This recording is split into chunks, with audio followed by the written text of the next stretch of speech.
स्वानाम वंदे देवादिदेव गजानन आदिनाथ भगवान की जय। देवादिक महावीर भगवान की जय। गौमटेश्वर बाहुबली भगवान की जय। कलतर्वदेव भगवान की जय। जनकोद्भवदासांग मयी जन्मानी माता की जय। ऋषि सदी के ब्रह्माचार्य चक्रवर्ती आचार्य सांसागर जी महाराज की जय। अतिथि पट्टाधीशाचार्य श्रमणी गुरुवर्षि धर्म सागर जी महाराज की जय। ज्ञान श्रमणी आचार्य कल्प सागर जी महाराज की जय। जय गुरु तीन कमनौ राज की जय। महाराज की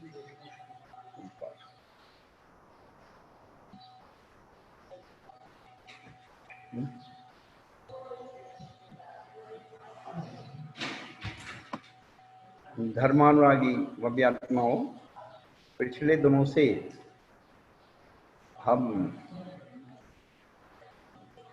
अपने बारे में सुन रहे हैं।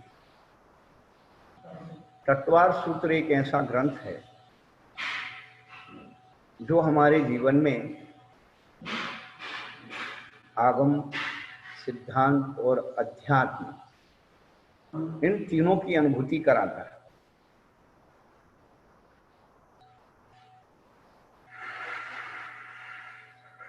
आगम से हमें अपना पक्ष जानने को मिलता है।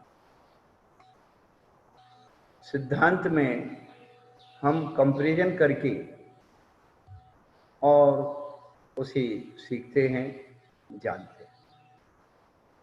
और अध्यात्म सबसे परे हो जाता है, जहाँ शुद्ध तत्व का स्वरूप बताया जा रहा है, जिसमें मिलावट को अलग कर दिया जाता है। मिलावट के बाद जो असली स्वरूप बचता है वो तत्व कहलाता है।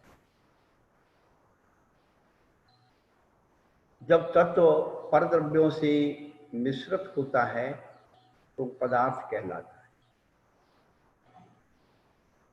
तो कहने का अभिप्राय हमारा ये है कि आचार्य भगवान वस्तु स्वरूप को बतलाने के लिए पदार्थ में से तत्व की भिन्नता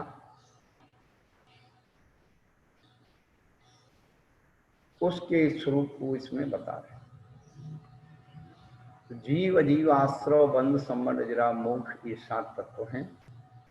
इन 7 तत्वों की व्याख्या आचार्य भगवान ने तत्व रूप में नहीं की, पूज्य स्वामी, पदार्थ के रूप में। क्योंकि हमेशा पदार्थ की व्याख्या होती है, तत्व की व्याख्या नहीं। ये बात आप लिख करके रख लीजिए। तत्व माने तत्व, जीव माने जीव। ना वो स्वर्ग है, ना मोक्ष है, ना नरक है, ना शुद्ध है, ना अशुद्ध है, ना संसारी है, ना मुक्त है, ना आस। तो जीव माने जीव। जीव का जो स्वरूप है वो होना चाहिए। आश्रम माने अजीव, माने अजीव। उसमें स्पर्श रस गंध वर्ण है, वो अजीब कभी जीव रूप पर नमन नहीं करेगा, ऐसा उन्होंने बताया। आश्रम माने आश्रम, बंध माने बंध, संबर माने संबर, निजन माने उसके साथ आप कोई कंपैरिजन नहीं कर सकते। जो प्योर वस्तु का स्वरूप बताते हैं वह तत्व है, और उसकी जो सहयोगी अवस्थाएं बताते हैं वो सब पदार्थ हैं। तो जहां उसका जो तत्व बताया गया है वो पदार्थ के अवलंबन से ही बताया जा सकता है। मीठा, यदि आप मीठा तत्व है तो मीठा तत्व किसके आश्रय से है? मिठाई के आश्रय। तो मिठाई पदार्थ है, पर जो प्योर मीठा है वो शक्कर है। मिठाई में मुख्यतः शक्कर की, तो वो सबसे उपयोग हटा करके आप भी जब खाते हैं तो आपका उपयोग उस मीठे में रहता है, उसके घी में नहीं रहता है, उसके आटे में नहीं रहता है, उसके मेवा में नहीं रहता। सबसे पहला उपयोग कहाँ टिकता है? मीठे में। बाकी सब तत्व गौण हो जाते हैं। तो कहने का अभिप्राय है कि यहाँ हमें अपने आप को समझना है। तो हम जहां से शुरुआत करते हैं, हमारे पास जो है वहां से अपन शुरुआत करें, जिसको अपन पकड़ सकते हैं। तो शरीर, वचन, मन, क्या बात है। इनके द्वारा जो क्रियाओं का संबंध होता है उससे आश्रव, और शुभ से पुण्य का आश्रव, अशुभ से पाप का आश्रव। ये उन्होंने 6वें अध्याय में इसका भेद रूपना करके रखा। 7वें अध्याय में शुभाश्रव के बारे में बताया, 8वें अध्याय में बंध के बारे में बताया, और 9वां अध्याय संबर और निर्जरा का अध्याय। और वह शुभ आश्रव श्रावकों के हो रहा है, और साधु के लिए क्या चाहिए? तो साधु का मतलब है जो शुभ और अशुभ से ऊपर उठकर की अनुभूति करता है वो साधु। पर शुद्ध में नहीं पहुंच पाता, इसलिए शुभ का अवलंबन दिया जाता है। साधु के लिए शुभ का अवलंबन, पुण्य का अवलंबन गौण है, शुद्ध का अवलंबन मुख्य है।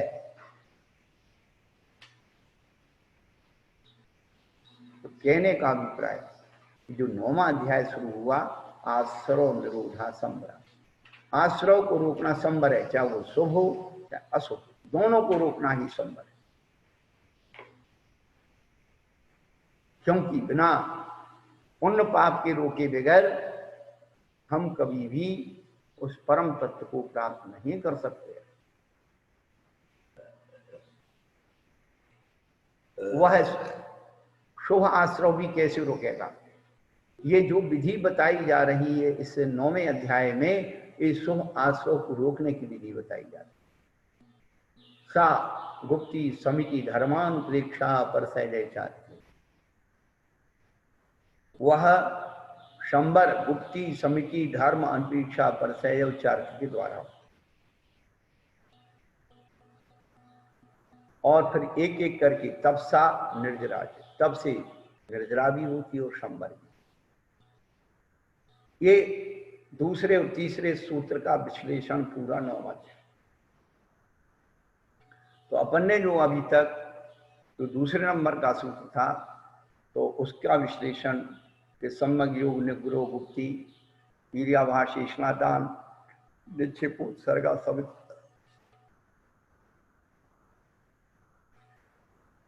10 धर्म 12 अंतरिक्षा 22 परिचय और 5 प्रकार की चारित्र, इनके बारे में आपको बताया। अभी तक इसकी प्रूफना चल रही है। अब जो तीसरे नंबर का सूत्र है वो क्या कह रहा? तब सा निर्जरा, तब से निर्जरा भी होती है और क्षा से संबर भी होता है, जो प्रसन्न है। तो तब दोनों तरफ काम कर रहा है।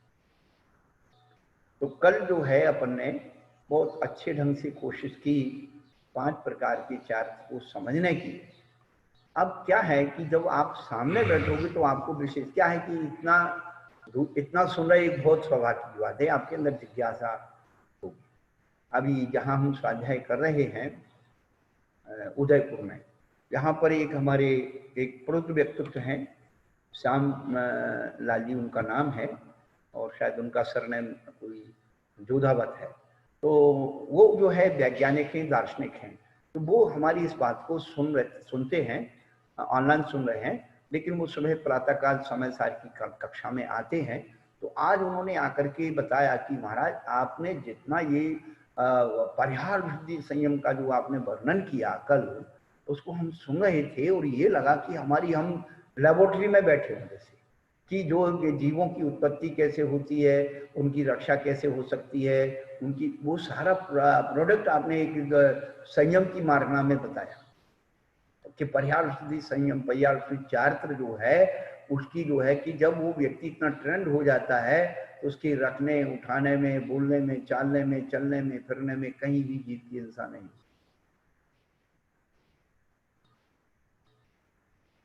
जैसे डॉक्टर, अब ये देखिए, डॉक्टर जब चाकू चलाना सीख जाता है, कोई नस नहीं कटती है, और आपको चाकू दे तो आप कहाँ मारोगे पता नहीं, वो आदमी स्वाहा हो गया। अब आप ये सोचो कि यार वो भी चाकू चला रहा है, हम भी चाकू चला रहे हैं, हमने चलाया वो मर गया, उसने चलाया तो वो जिंदा हो गया। तो कितना उसमें वजन होना, कहाँ कितना कट लगना, कहाँ कितना वो होना, ये सारा शरीर वचन और मन का बैलेंस ही तो है वो है।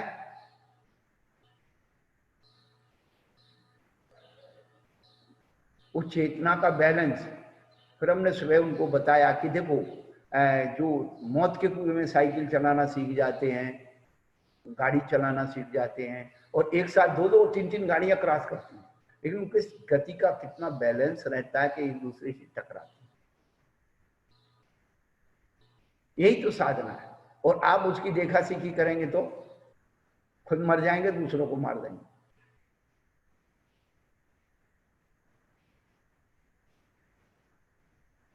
वो जो एक पहिए की साइकिल पर जो है कलाकार चलता है सर्कस में, आप करके देख लो, आप तो 2 पहिया से 10 बार गिर जाओगे।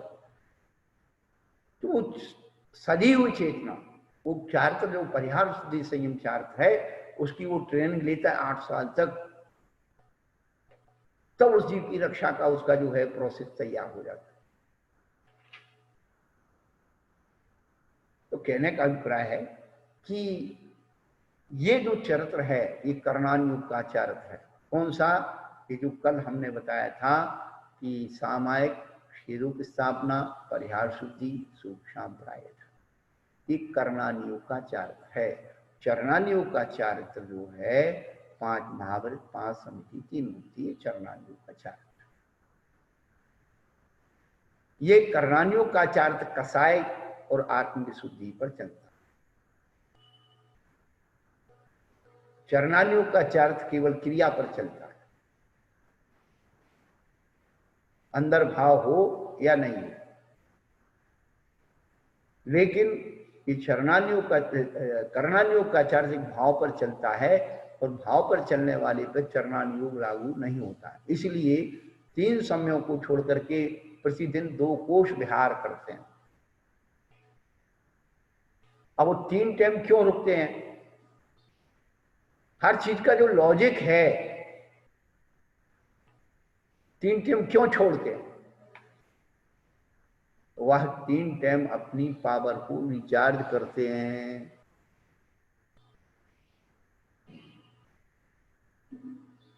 हर चीज के पीछे जो लॉजिक है ना, वो अपन पकड़ने की कोशिश कर। तो ये तो पिछला विषय हो गया। अब तपसा निर्जरा च, तब से निर्जरा होती है और चा से संवर भी होता है। तो ये जो है अब अपन सूत्र पढ़ेंगे तप के बारे में। अंसनाव मौदर्य, वृत्ति परिसंख्यान, रस परित्याग, विविक्त सय्यासन, काय क्लेशा, वाह्यम तपा। सबसे पहले उन्होंने जब तप का विधान किया तो उन्होंने कहा तप 2 प्रकार का है, बाह्य तप और अभ्यंतर तप।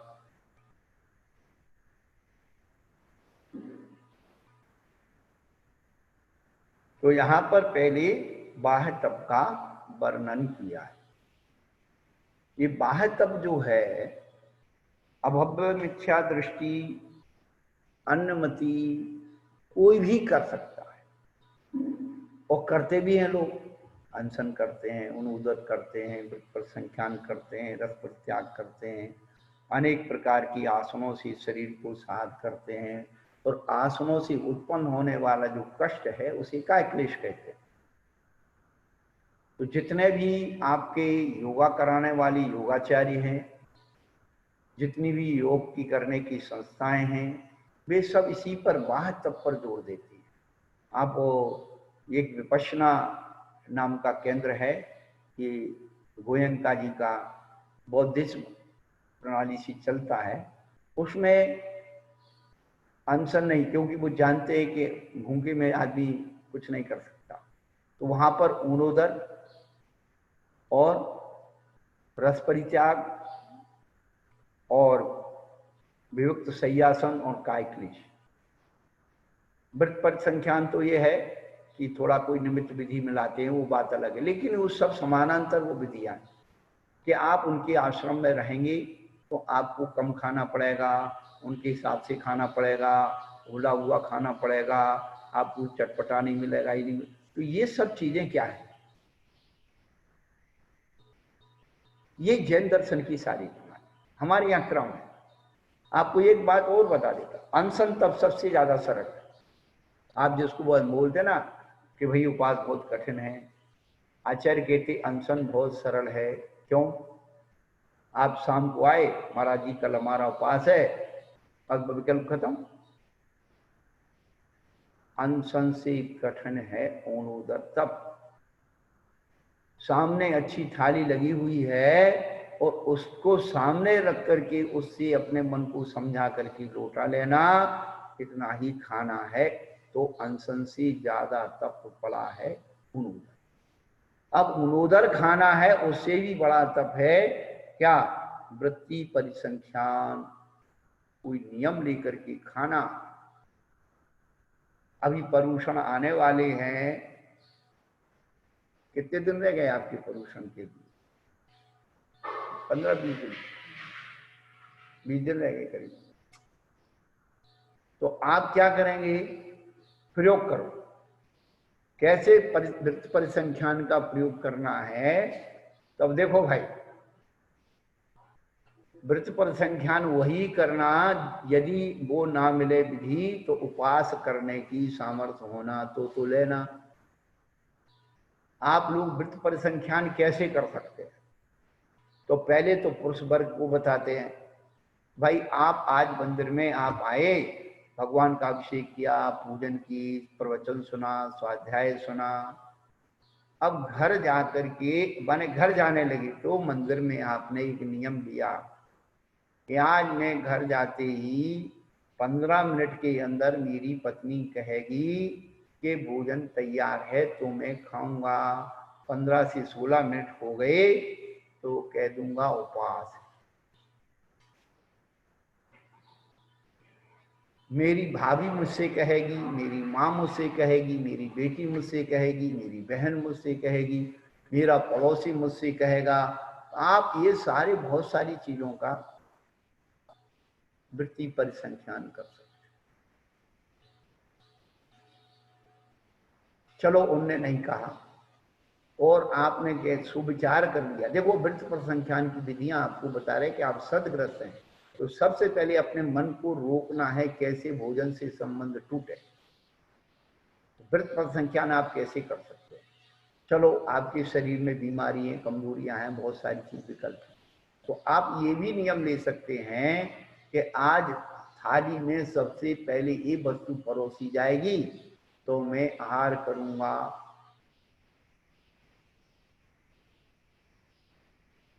अब थाली पर भी बैठ गए, अब पहले भात परोसा जाएगा तो आहार करूंगा, और भात नहीं परोसा तो उठ के चल जाएंगे कि भाई हमारा तो आहार हो गया, हमारा ये नियम था कि पहले थाली में भात आए तो हम खाएंगे। अब देखिए आप ये मन की परीक्षा कैसे हो, क्यों? ये तो आपने लिया है, आपके मन को ही मालूम है। अब थाली पर बैठे और मालूम पड़ी, घर गए मालूम पड़ी आज अच्छी अच्छी चीजें बनी है, और आप तो मंदिर में नियम लेके आ गए कि हमें भात पहले मिलेगा तो खाएंगे। अब मन पलट गया, खुशबू आ रही थी, अरे किसने देखा, उन्होंने पूछा था, किसने कहा था चलो खाओ पियो, मन पलट गया। तो आचार्य कहते नहीं, जो आपने मन में अवधार्य किया है उसके अनुकूल उस मन को बदल, मन को शिक्षित कर। और चलो मान लो आपने ये नियम नहीं लिया, ये दूसरा नियम ले सकते हैं कि पहली बार जो थाली में जितना परोसा जाएगा उतना ही हम ग्रहण करें, वो भी नियम हो गया। आपके वृत्ति परिसंख्यान के नियम हैं। ये सब चीजें आपकी हमारी साधना को बढ़ाने वाली, मन के विकल्पों को जीतने की प्रक्रियाएं। अब आदमियों के लिए तो बता दिया, महिलाएं क्या करें बेचारी, वही खुद बनाती हैं। अब खुद कैसे नियम ले लें? तो नियम ले लें कि हम तो भैया, हमारा आदमी कहेगा कि भाई तुम भी तो जिम लो, तो वो तो कभी कहने वाला नहीं 3 काल में, वो भी मर जाओगी। आज तक किसी आदमी ने, आज महिला आदमी खा करके चला गया फिर वो कह के जाता है कि भाई तुम्हारा भी कोई व्रत उपास है, तुम भी खा लो। कोई नहीं कहता, और खाया और भगा। क्यों बहन जी, प्रणीता जी ठीक ठीक बोल रहे हैं ना, कि आदमी कोई अपनी महिलाओं को नहीं बोलता है कि भैया हमारा आहार हो गया, अब तुम भी खा लो, बैठ जाओ, व्रत लगे हुए। कोई नहीं कहता है, खा तो खा, भूखी मत तो भूखी मत, उसको कोई फिक्र नहीं है तुम्हारी। आदमी सबसे ज्यादा स्वार्थी है, खाया और भगा। बाद में क्या बचा है, क्या खाया है, क्या पिया है, आज तक नहीं पूछा किसी महिला से आदमी ने।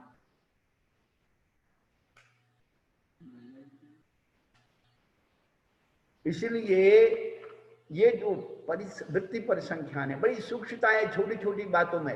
अपने मन की जो परीक्षा है, फिर भी लो आप सास बहू हैं, देरानी जेठानी है, नंद भौजाई है, कोई भी है, तो उसमें भी आप अपना कंपेरिजन कर सकते हैं।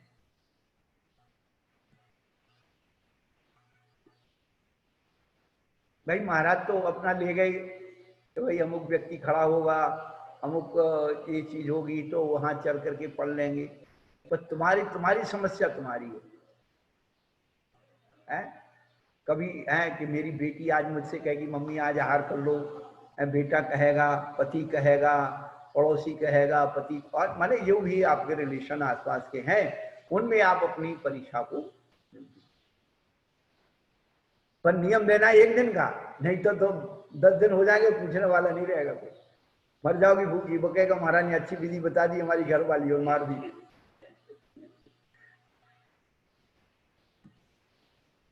तो अभिप्राय जो है केवल आत्म साधना का है, अपने मन की जो वाइब्रेशन है उसको जीतने का है। कि भोजन और भूख के बीच में तपस्या क्या है, इस भूख को जीतना ही सबसे बड़ी तपस्या। 22 परीक्षाओं में 12 जो नहीं 22 परीक्षाओं में पहले भूख और प्यास जीतो, 12 तपों में ये 4 तप भोजन के बोल गया, अनशन, उनोदर, रसपचार, ये 4 तप भोजन के हैं। इसकी कहानी लो तो बहुत लंबी चौड़ी हो जाएगी। 18 दोषों से भगवान रहते हुए, सबसे छुड़ाओ पासा से रहते हुए, 4 संज्ञाओं में सबसे पहले आहार संज्ञा है, 4 भी कथा में सबसे पहले भोजन भी कथा है। तो सारा रट्टा तो जो शुरू हो रहा है ना झगड़ा, भोजन का ही झगड़ा है, और यहां से झगड़ा शुरू होती सारी दुनिया की, विश्व की। और ये भोजन नहीं हो तो आदमी भगवान वैसे ही बन जाए। अभी बंबई क्यों गए गांव छोड़ करके, क्या गांव में रोटी नहीं मिल रही थी? खूब मिल रही थी रोटी, पर भैया पेट तो भर रहा था, पेट ही नहीं भर रही थी। पेट तो सब जगह भर जाएगा, पर वो पेट ही की चिंता थी, अपन पैसे ज्यादा कैसे कमाएं, फिर गांव में अच्छा मकान बना लें, और यहाँ अच्छा मकान बना लें, बच्चों को अच्छे पढ़ा लिखा दें, बच्चों को ये लाट साहब बना दें, तो चाहे बुढ़ापे में तुमको कुछ नहीं पूछे, भटे के भाव। अरे पेट तो यहां भी भर रहा था, पेट तो जानवर भी भरते हैं, लेकिन आदमियों को पेट से ज्यादा पेटी की चिंता हो गई।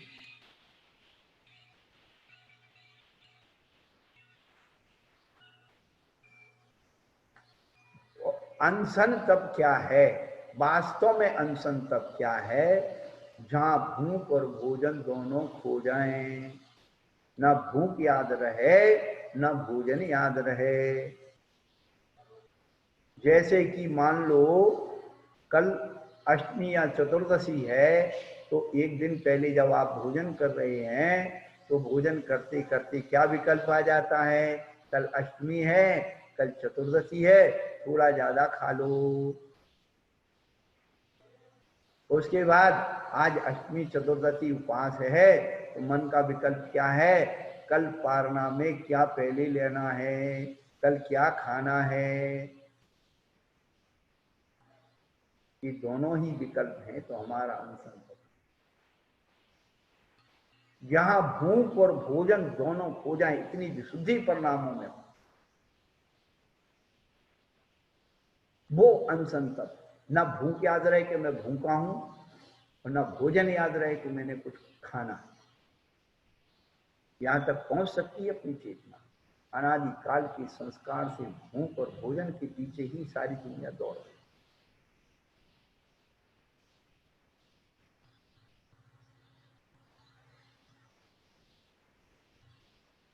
ना कुछ देखा ध्यान ध्यान में, हमारे पूज्य आचार्य भरत सागर जी महाराज थे, वो एक दोहा कहा करते थे कि ना कुछ देखा ज्ञान ध्यान में, ना कुछ देखा पोथी में, तीनों लोग पलक में झलके जो कुछ देखा रूपी में।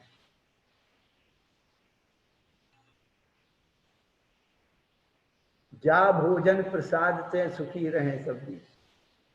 क्या भूख लगी भोजन मिल जाए बड़ा सुख हो गया आनंद। तो प्राणी मात्र की आवश्यकता भोजन है, प्राणी मात्र की।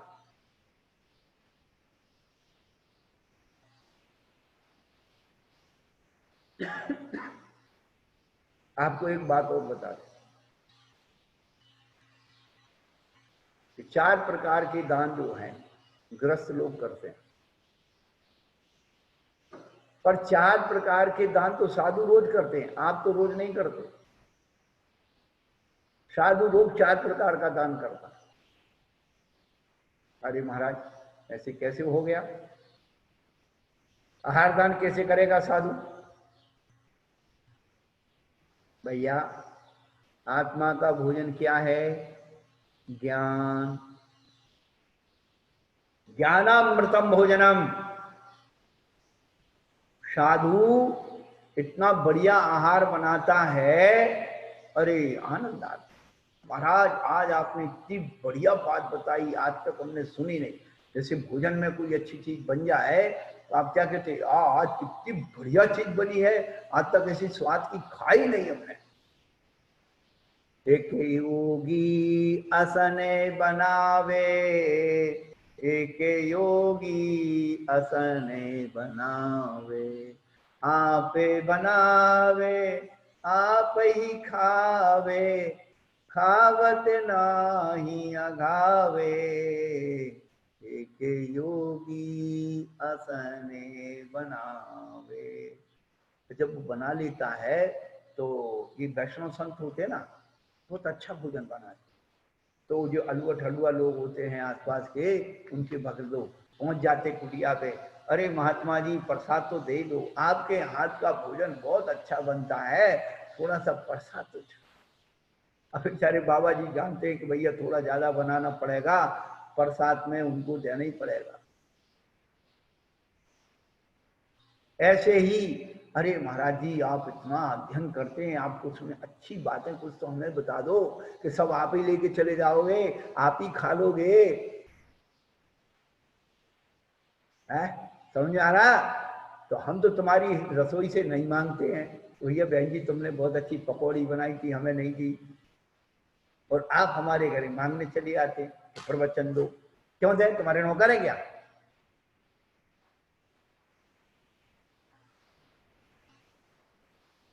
तो ज्ञानामृतम भोजन, क्या अंदर से विशुद्धि से जब उस बात को निकाल के लाते हैं।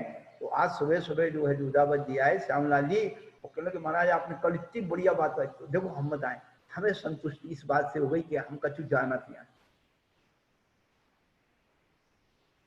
हर व्यक्ति ये चाहता है कि आप लोग भोजन बनाती है ना, तो जब कभी कोई ऐसी चीज बनाती, 2-4 महीने में कोई विशेष सब्जी बनाई, थोड़ी सी आप परोसती हो ना, वो आदमी एक क्लास खाता है, तो पूछती हो कैसी बनी, कैसी बनी, आप उसकी प्रशंसा चाहती। तो हम नहीं चाहेंगे कि हमने जो बांटा है तो कोई हमारी चीज की प्रशंसा करे, तो हम भी चाहते हैं भाई।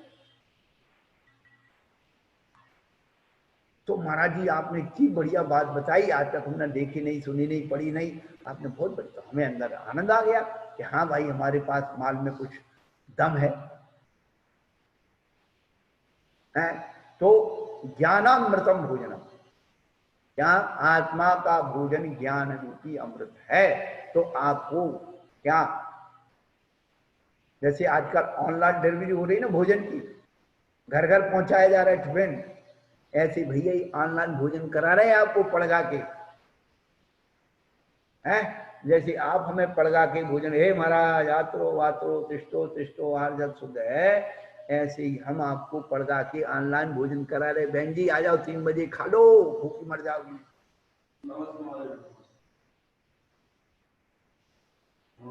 ये ज्ञानामृत भोजन। अब औषधि दान देते हैं, तो औषधि दान कैसे देते हैं? तो आचार्य क्या कहते हैं, पहले तो रोग पहचानो। भ्रम रोग हर जिन की बचन, मुख कंद्र ते अमृतु झरे। संसारी जीव को एक रोग है, भ्रम रोग, शंका का रोग। तो वह जो है उनके वचन भ्रम रूपी रोग को निकालने के लिए औषधि के समान, अमृत के समान है।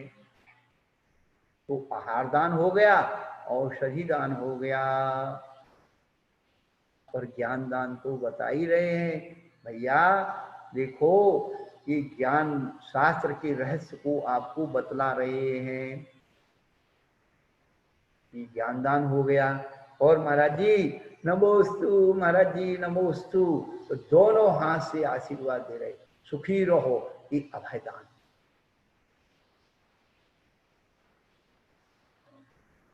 आपके अंदर का भय निकाल दिया, अभयदान हो गया। बेटा घबराओ मत, सब ठीक हो जाएगा। तो चिंता क्यों करते हो? अरे मेरे गुरु ने कह दिया, अब मैं बिल्कुल ठीक हो जाऊंगा। इतनी अंदर से आस्था का आविर्भाव हो गया, ये अभयदान हो गया। तो महाराज तो भैया रोज 4 प्रकार का दान दे रहे हैं, प्रति समय दे रहे हैं, और आप एक टाइम की खिलाने के लिए रो रहे हो। महाराज से आशीर्वाद तो आपको 2 हाथ से चाहिए, और महाराज को एक हाथ से भी आप 1 गिलास नहीं देना चाहिए।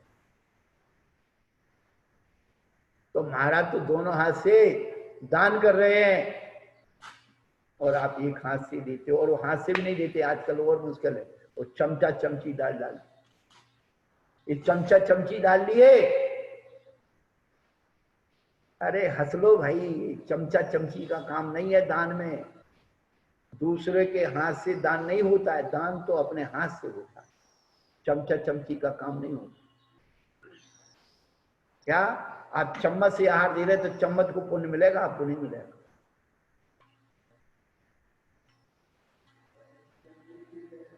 बड़ा सूक्ष्म विज्ञान है ये जैन दर्शन।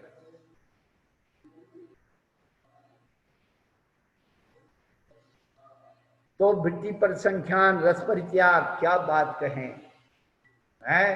जरा सा नमक कम हो जाता है तो कैसा लगता है। हमें रस परित्याग की आदत डालना चाहिए।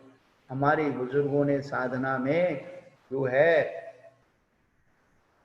प्रतिदिन का 1-1 दिन का नमक का त्याग कर, रसों का त्याग लिखा है। क्यों लिखा?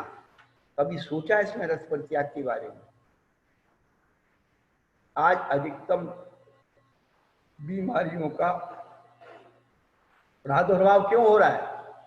क्योंकि शरीर में वात पित्त कफ ये 3 धातुएं मुख्य हैं, और आप अधिकता से सबसे ज्यादा क्या नमकीन और मीठा का प्रयोग हो रहा है।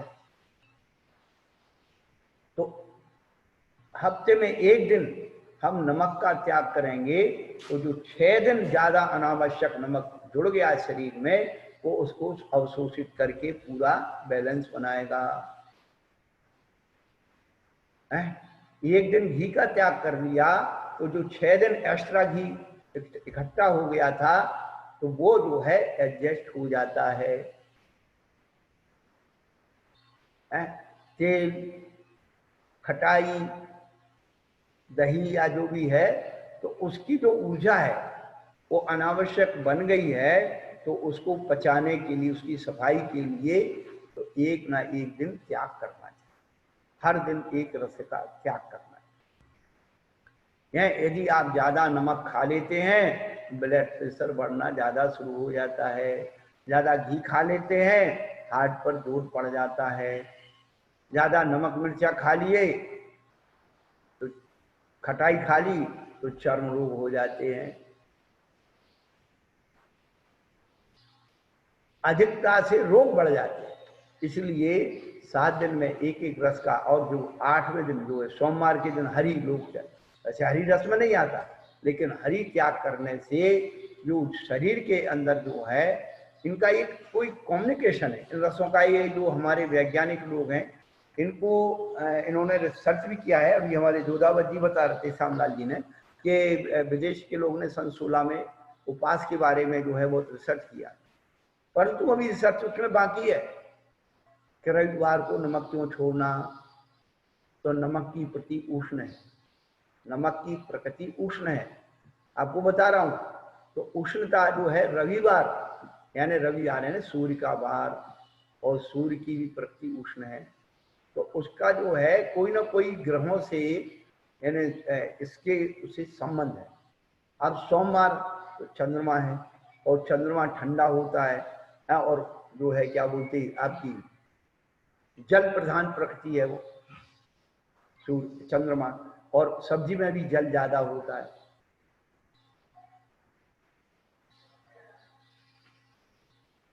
मंगल मीठा, बुध घी, गुरुवार दूध, शुक्रवार दही, शनिवार तेल है।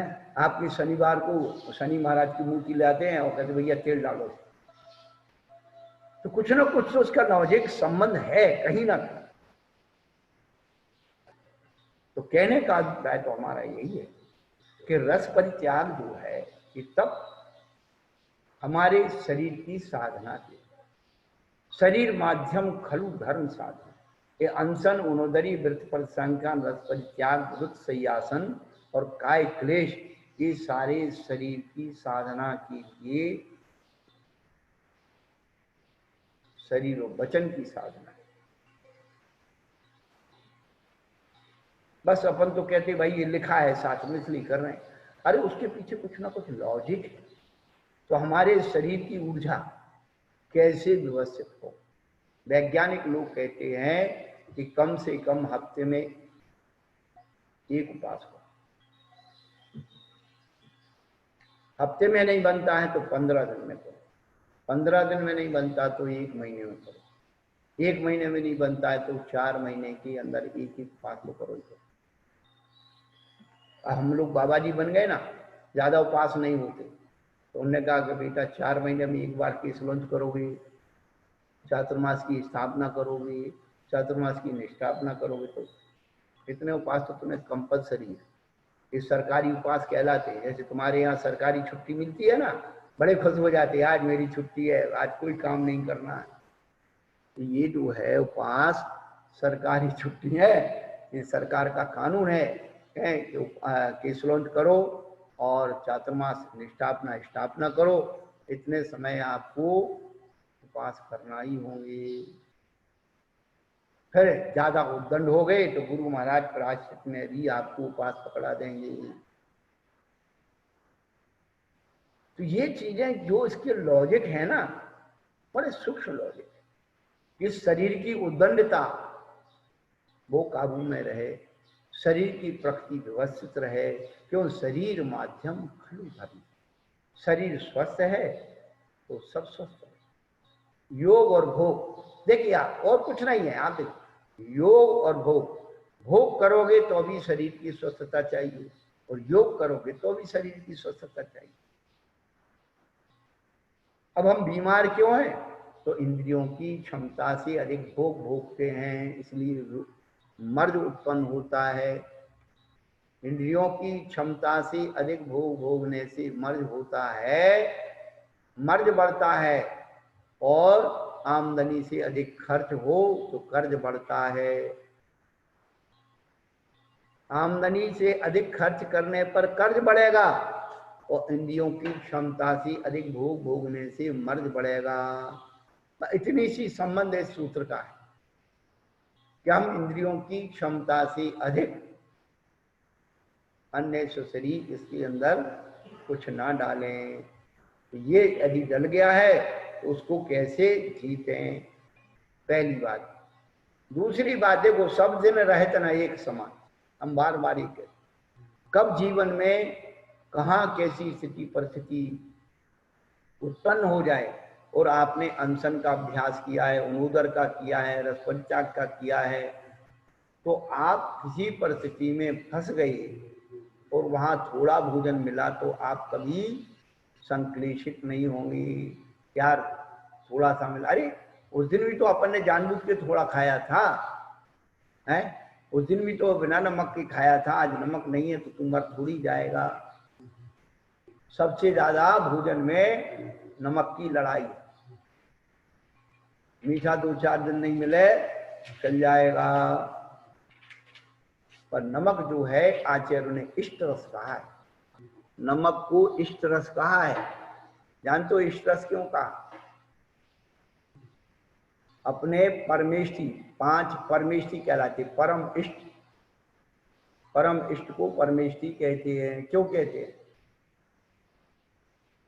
जैसे भोजन में क्या होता है आप जानते हो, आप भोजन करने बैठे और 4 कटोरी रखी थी, 3 कटोरी का आपने भोजन ले लिया, दाल सब्जी ले ली, चौथी कटोरी में नमक डालना भूल गए थे।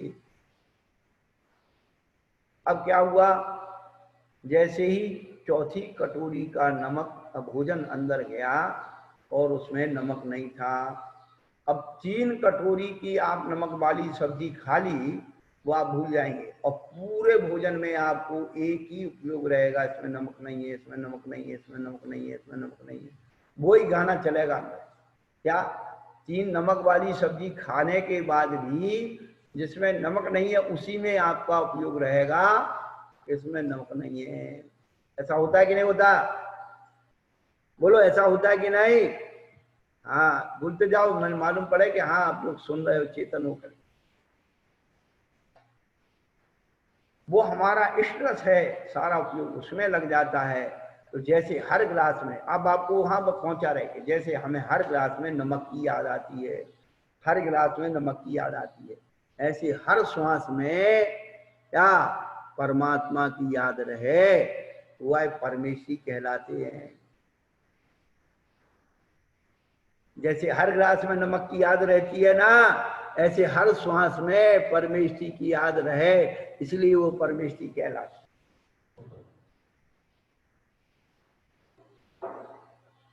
तो परमेष्टि पहले भूल जाते।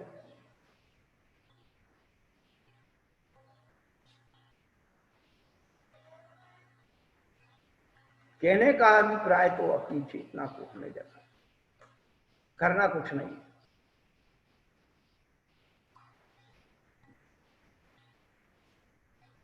तो यहां पर जो बताया अनशन उनोदर वृत्ति परिसंख्यान प्रत्याग विविक्त सय्यासन, अनेक प्रकार की आसनों से अपने शरीर को साधना।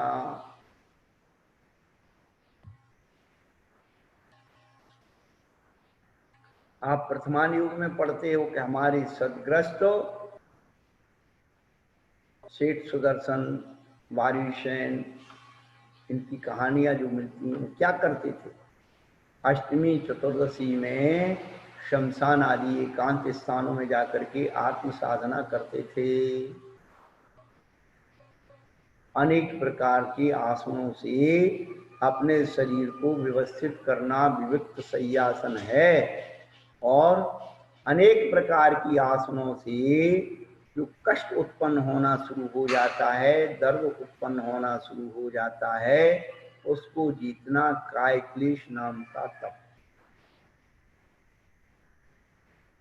केवल हम लोग इतना ही जानते हैं भैया ये छोड़ देना, अरे छोड़ना उसका हेतु क्या है ये भी हमें समझ में आना चाहिए। तो ये बाह्य तप क्यों कहलाते हैं?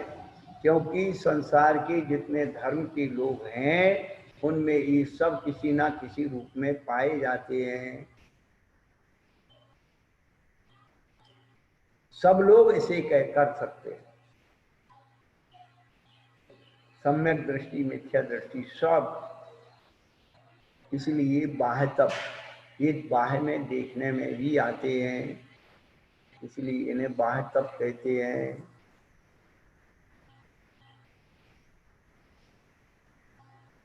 तो जो तप इन 6 तपों में पसंद हो वो कर लो, अनशन नहीं करती तो अणुदर करना सीख लो।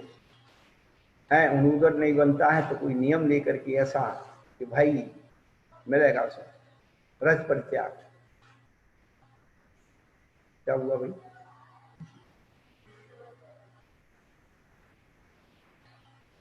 तो ये हमारे शरीर की साधना की तप, शरीर की स्वस्थता बनाने की तप। इन तपों के माध्यम से जब तक बर्तन को नहीं तपाया जाएगा, जब तक बर्तन को नहीं तपाया जाएगा तब तक ना कोई सब्जी बनेगी, ना कोई व्यंजन और पकवान बनेंगी। तो सब्जी व्यंजन पकवान बनाने के लिए कढ़ाई या बर्तन को तपाना पड़ता है, ऐसे ही परमात्मा बनने के लिए नर्तन को तपाना पड़ता है। वहां बर्तन है, यहां नर्तन है। बिना नर्तन को तपाए कभी परिवर्तन नहीं है, कभी परमात्मा नहीं है।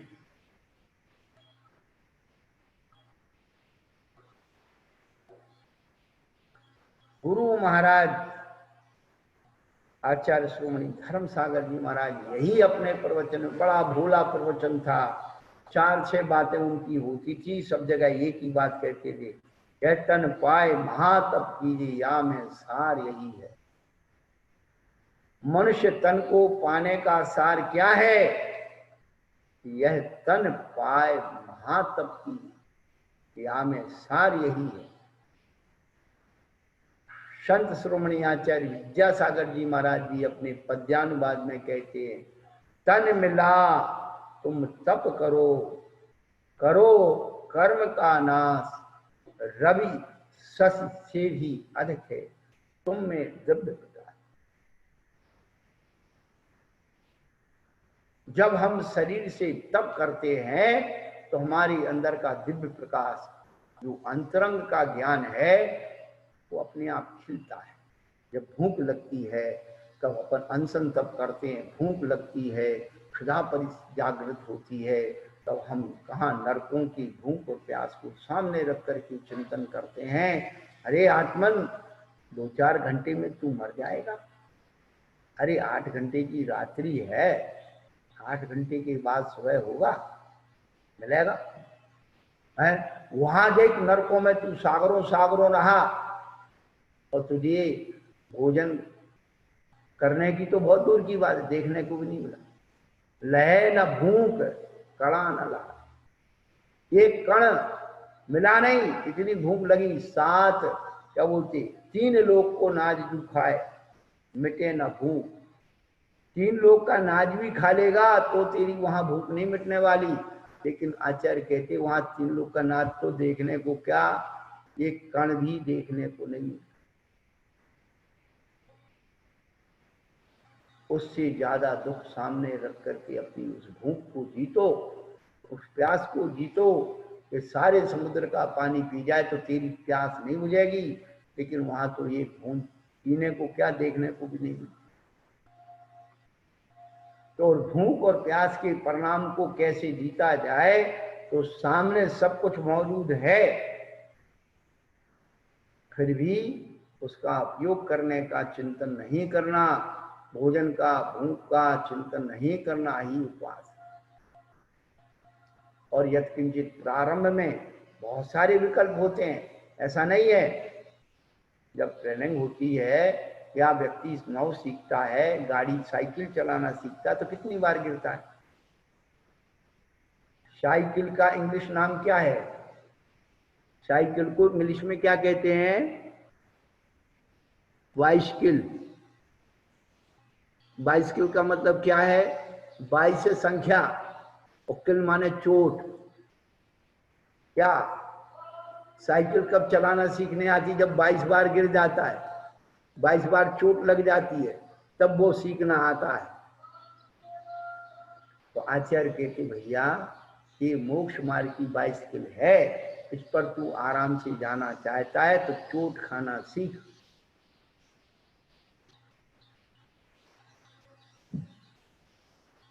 हम सारा धर्म अनुकूलता में करना चाहते हैं और आचार्य कहते हैं अनुकूलताओं में प्रतिकूलता पैदा करके वो अनुभव कर कि तेरे घर में हर प्रकार का सुख सुविधा धन धान सब कुछ है, फिर भी तू उसका उपयोग नहीं कर रहा है। इसलिए नहीं कर रहा है कि मुझे अपनी इंद्रियों को, मन को जीतना है।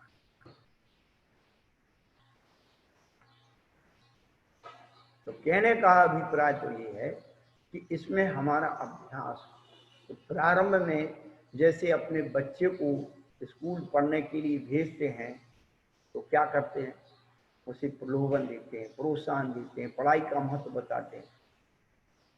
और जिस दिन उसे पढ़ाई का महत्व पैदा हो जाता है, फिर आप उसे कितना भी प्रलोभन दो, मम्मी मैं तो स्कूल जाऊंगा, नहीं मैं पीछे रह जाऊंगा, मेरा होमवर्क रह जाएगा, मेरे नंबर कम हो जाएंगे, मुझे तो स्कूल ही जाना है। क्यों? वो पढ़ाई का महत्व। ऐसे प्रारंभ में उपास आदि करने में प्रलोभन देते हैं, ऐसा करने से बहुत अच्छा हो जाएगा, ऐसा करने से अच्छा हो जाएगा, तुझे तो इनाम मिलेगी, सम्मान मिलेगा, नाम होगा, थोड़ा कर कर। और धीरे धीरे उसकी विशुद्धि से उसे फायदा होता है, फिर वह बिना किसी प्रेरणा के और उपास करता है। आज कौन सा व्रत है? आज महिलाओं का व्रत सुना है हमने। आज सवेरे से मंदिर में बड़ी भीड़, सुहाग दशमी। वाह भाई वाह। है वैष्णव में आती करवा चौथ और आपकी आ गई सुहाग दशमी। आज आप अपने पति देव के लिए उपास कर रही कि मेरा पति सही सलामत रहे।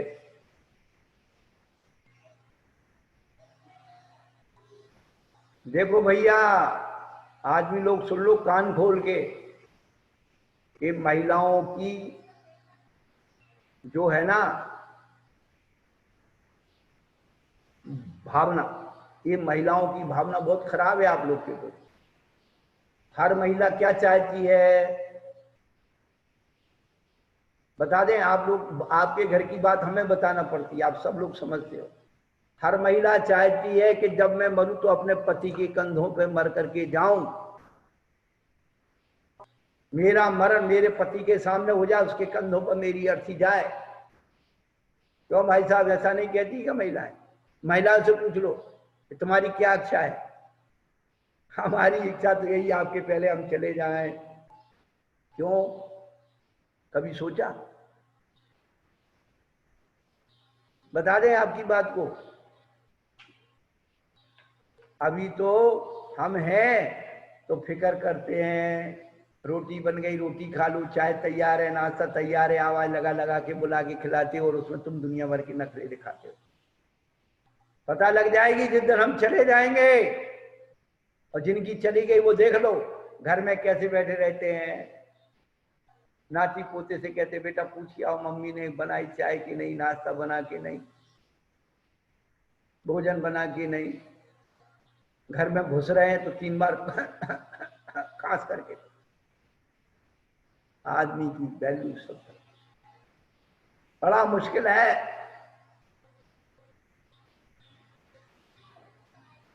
तो ये महिलाएं चाहती हैं कि 16 श्रृंगार करके और आदमी के कंधे पे मर के जाऊं। क्यों बहन जी, ऐसे होता है कि नहीं हो रहा है? तुम्हारी भावना में यही है कि नहीं? बालिश बहन जी सुनाई पड़ रहा है? आप लोग की आवाज नहीं आती क्या? इसमें कोई कनेक्ट? अच्छा बंद कर दे, तुम लोग बीच में नहीं बोलो इसलिए बंद कर दे। देखिए कितना सुख चिंतन किसी क्रिया के पीछे होता है। ये तो सौभाग्य दशमी का आ गया इसलिए मैंने बोल दिया, मेरे क्या लेना ना तुम कौन मरो, कौन आगे मरो, कौन पीछे मरो, तो मरना तो है ही है। पर सारी चीजें, सारी भावनाएं विलुप्त हो रही हैं।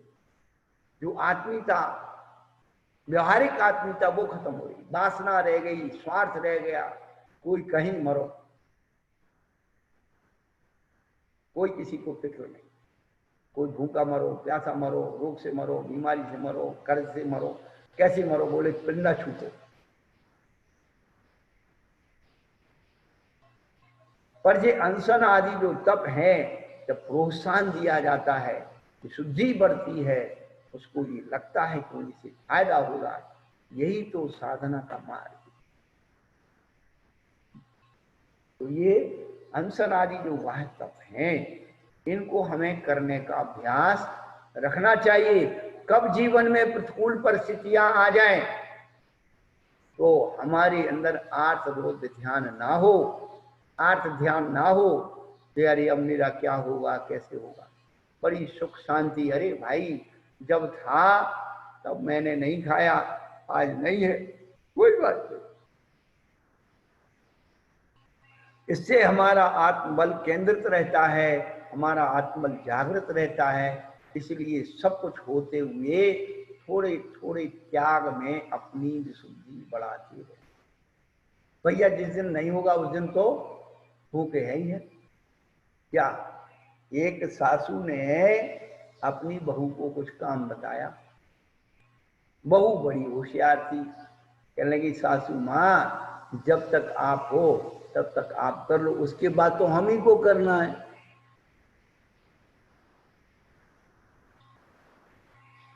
तो आप ये क्या सोचते हो कि जब तक माल है तब तक खा लो, उसके बाद तो भूखे ही रहना।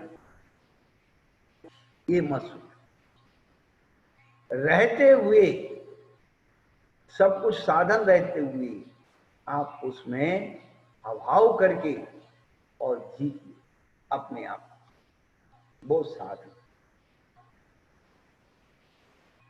आप प्राप्त वस्तु को क्या त्यागे, प्राप्ति को त्यागे सो त्यागी है। जग भव का गावा क्या गावे, अनुभव गावे सो रागी है। किसकी हम चर्चा करें। आप प्राप्त है उसको त्याग दिया तो बड़ी महानता नहीं, होते हुए हम त्याग करने का अभ्यास डालें, महानता उसमें है। तो ये अनशन आदि वाह तप, इनका अभ्यास जीवन में इसलिए करना चाहिए कि आज तो सारी अनुकूलताएं हैं, कल थोड़ी सी भी प्रतिकूलता आ गई जीवन में तो हमारा धैर्य विचलित ना हो। ऐसा सुना जाता है कि जब महाभारत का युद्ध समाप्त हो गया, नारायण श्री कृष्ण ने सबसे पूछा भाई किसको क्या चाहिए, तो द्रौपदी से पूछा कि आपको क्या चाहिए। द्रौपदी ने कहा प्रभु हमको ऐसा आशीर्वाद दो कि हर परिस्थिति में मेरा धैर्य बना रहे, हर परिस्थिति में मेरा धैर्य बना रहे। धैर्य ही हमारी तपस्या है। धैर्य क्या है, पाप कर्म की उदय में विचलित नहीं होना ही धैर्यता है, और पुण्य कर्म की उदय से प्रभावित नहीं होना ही वैराग्य है। तो ये दो शब्दों की साधना जिसने कर ली वही परमात्मा है, और है ही नहीं कुछ। क्या पूरी साधना दो शब्दों में है, पाप कर्म के उदय में विचलित नहीं होना और पुण्य कर्म के उदय से प्रभावित नहीं होना। ये दो शब्दों की साधना ही हमें परमात्मा बना देगी। तो कल्याण के मार्ग के लिए ये अनशन आदि जो 6 बाह्य तप है, इनकी अनुभूति हम कैसे करें। पर्युषण पर्व आ रहा है, या अष्टमी चौदस आ रही है, थोड़ा अपने थोड़ा है वो धीरे धीरे योग और उपयोग, पहले योग को हटाएं तब उपयोग हटाएं। हम योग से जुड़े रहेंगे, उपयोग हटाएंगे कभी नहीं। अरे महाराज मन नहीं लगता, फलाने, कुछ नहीं है। सब पहले आप अपना क्या करो, योग हटाओ, मन वचन काय में उसमें पकड़ लाओ। जब योग आपके कंट्रोल में आएगा तो उपयोग अपने आप डाइवर्ट हो जाएगा। है आप योग को छोड़ करके उपयोग को बदलना चाहते तो कुछ नहीं हो। क्या आपको गियर बदलना है तो क्या करना पड़ता है भाई, गाड़ी को थोड़ी सी स्पीड में आप लोग कुछ परिवर्तन करते कि एकदम फटाफट कर देते? क्या भाई, हमें तो पता नहीं है। हाँ, भाई जो गाड़ी चला के जानते वो पर हमें तो पता नहीं भाई गाड़ी कैसे चलती है। गाड़ी चलाने का मतलब 3 चीज सीख लेना। सबसे पहले स्टीयरिंग, दूसरे के बाद ब्रेक और तीसरा गियर। इनको एट ए टाइम कहाँ कितना बदलना है ये समझ में आ गया तो गाड़ी चलाना आ गया। गाड़ी चलाना बहुत कठिन नहीं है। ऐसे ही हमारे मन वचन काय को किस एंगल पर कहाँ मोड़ना है, बस उपयोग। ये योग है मन वचन काय, स्टीयरिंग, ब्रेक और गियर, ये क्या है? योग। और उसको कहाँ कितने एंगल पर मोड़ना है, ये उपयोग। इन 3 चीज का उपयोग करना उपयोग है क्या? इन 3 चीज का उपयोग करना उपयोग है। इन योगों का, इन 3 योगों का उपयोग करना उपयोग है, रखे रहना नहीं है। ये गाड़ी ले जाके गैरेज में खड़ी कर दी और साहब हो गया, हम तो स्टीयरिंग पे बैठ गए और साहब पहुंच गए। जब तक आप उस गाड़ी के स्टीयरिंग का, ब्रेक का, गियर का उपयोग नहीं करोगी, आप किसी मंजिल पर नहीं पहुंच सकते हो। ऐसे ही जब तक इस मन वचन काय की ये गाड़ी है, इसका उपयोग नहीं करोगे, मंजिल नहीं मिलेगी मोक्ष की। सीधा सा गणित है। आज समझो तो समझ लो, कल समझो तो समझ लो, नहीं समझना अगले भाव में समझना तो समझ लो, अनंत काल बाद समझो तो समझ लो। समझना इतनी सी ही बात पड़ेगी। काय वांग मना कर्म योगा सा आश्रवा और आश्रव निरोधा संभरा, इन 2 सूत्रों में कल्याण का मार्ग छुपा हुआ है। जिन मन वचन काय से कर्मों का आश्रय होता है, उन मन वचन काय को सम्यक प्रकार से रोक लें तो भगवान बन गए। श्रद्धा हो जब जिन वाणी पर, विनय सहित उरु में धर लो, बिना पढ़ाई पढ़ जाओगे, शब्द के अर्थ स्वयं कर लो। शब्द कोश की नहीं जरूरत, नहीं कोई भी शर्त हो, शब्द स्वयं बतला देते हैं अपने गहरे अर्थों को। दासांगमयी जनवाणी माता